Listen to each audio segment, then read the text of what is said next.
really bizarre ability to just knock people completely unconscious with one shot. And a lot of times people don't realize who has it or doesn't have it until either you see them hit something, like you see them hit a bag, or until they hit you.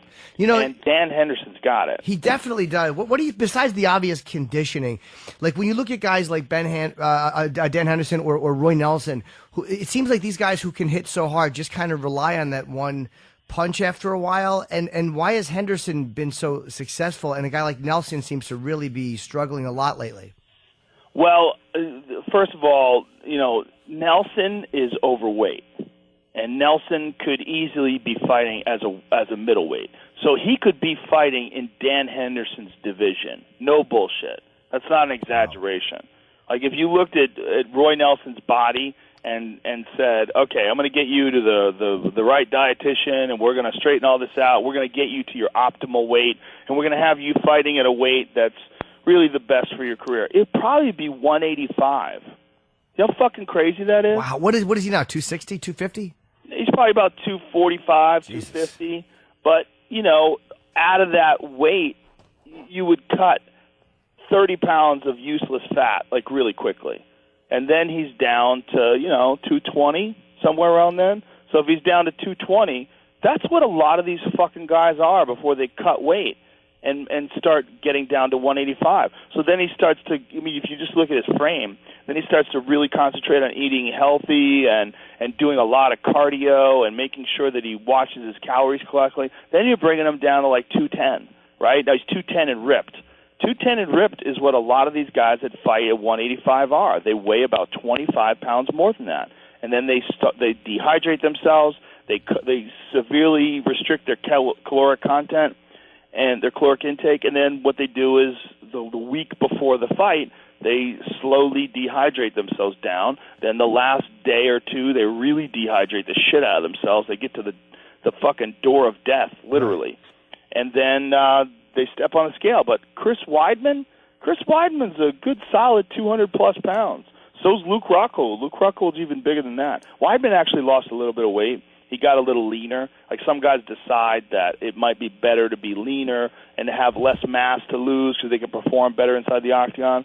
My point being that Dan Henderson is fighting at a normal weight for him, whereas I think that Roy, as talented as he is, I mean, his ability to compete as a heavyweight is astonishing. Yeah. I mean, he is this guy who I knew Roy from back in the day. He was a successful jiu-jitsu competitor. That's kind of what everybody knew him as.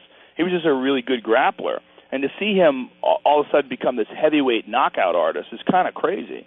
But Roy could easily be fighting as a light heavyweight, easily at 205. And I think, honestly, if you sat him down with a guy like Mike Dolce or something like that, or a George Lockhart, someone who's an expert in weight cutting, I bet they could say that they could get him down to 185 if he listened and they gave it a year.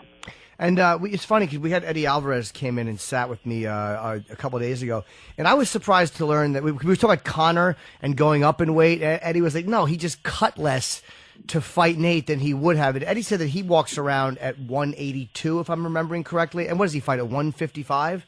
So yeah. Is that really what is happening with guys like Conor? Is they're just cutting less and staying at a higher weight?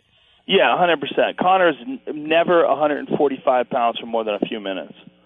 I mean, that's when he makes the 145-pound weight limit, it's super dangerous and it's super temporary. I mean, he looks terrible when he's weighing in.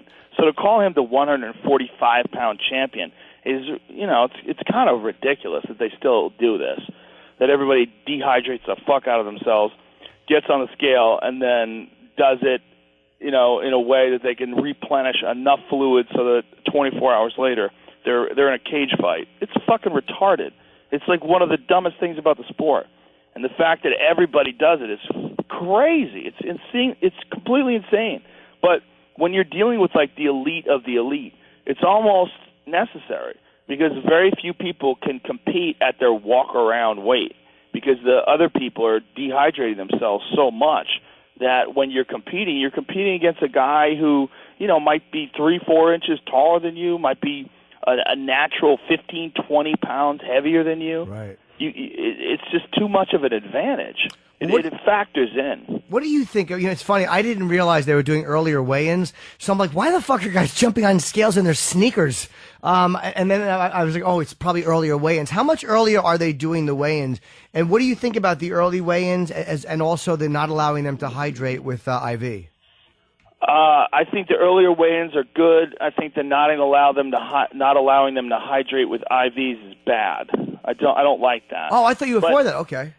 No, I think not allowing them to hydrate with IVs, it makes it dangerous because you have a less. See, there's a lot of debate about this, and a lot of people say that it is more effective to rehydrate orally than it is to rehydrate with IVs. My concern is not just rehydrating, but also rehydrating the brain.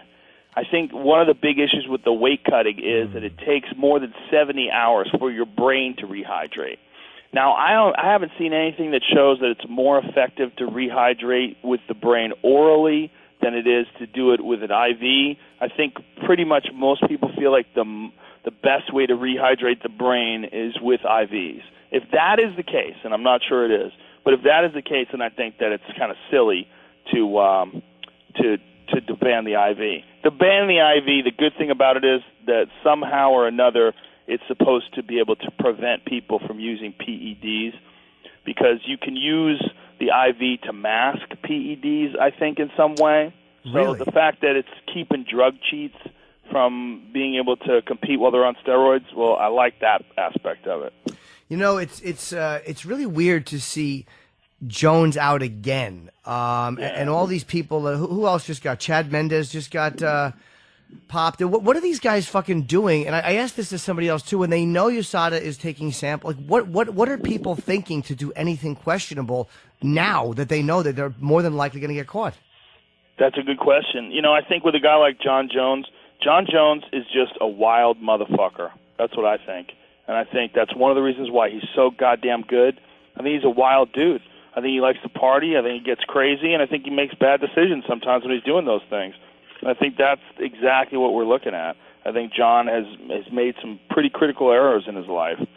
And this is a big one. Whatever the fuck he took or why he took it, I don't know. I mean, I've heard all sorts of speculation. John hasn't talked about it. No one's released whatever the supplement was or, whatever it was that could have possibly caused him to test positive. It's super unfortunate, though, because it's happening to one of the most talented guys ever in his prime. And they're going to remove him from the sport for like 2 years. And then when he comes back, oh, fucking Christ, man, all the shit that he's going to have to deal with and the pressure and the stress. And you saw that pressure and the stress that he was under when he fought Ovin St. Preux. And then the financial drain, taking away his ability to make a living during the prime of his career. There's so many things that are happening to him right now that are really, really unfortunate. Yeah, 2 years, a long, long time. And when I saw him in the lobby of a hotel with Matt, actually, and Dean Thomas, we were just chatting for a minute, and he's like, hey, man, I'm hoping for 6 months or whatever. But have they given him the 2 years yet or no? No, I don't think there's been a sentence yet. I mean, yeah, I don't know what it is. I don't mean, he took something, allegedly, something called clomiphene. And what clomiphene is clomiphene is an anti-estrogen. It's like an estrogen blocker. Right. And guys take it when they've taken steroids to recycle their endocrine system, to get their endocrine system fired back up again. That's one of the ways to get your body to produce testosterone more efficiently is to take an estrogen blocker. And so some have speculated that that's because he was on steroids and this is what he took to try to get his system back in order. Who fucking knows, man? The problem is all these goddamn supplements that people buy from like GNC and, Muscle Build 5,000, these things that they sell at, with vitamin stores, a lot of those things have fucking steroids in them. A lot of them. A lot. Like the USADA page, if you go to the USADA webpage, they detail. I had Jeff Nowitzki on the podcast, and he took us to the page. We could go over all the different supplements that are currently containing and have been proven to contain steroids. It's fucking crazy. There's hundreds of them. Hundreds and hundreds of different things you could buy off the shelf that have steroids in them. So if you buy something, you go, oh, this doesn't have anything illegal in it, I'll just take this. This might help my performance a little bit. This might give me a little bit of an edge. There's a lot of those things that people take that turn out to be banned substances, unfortunately.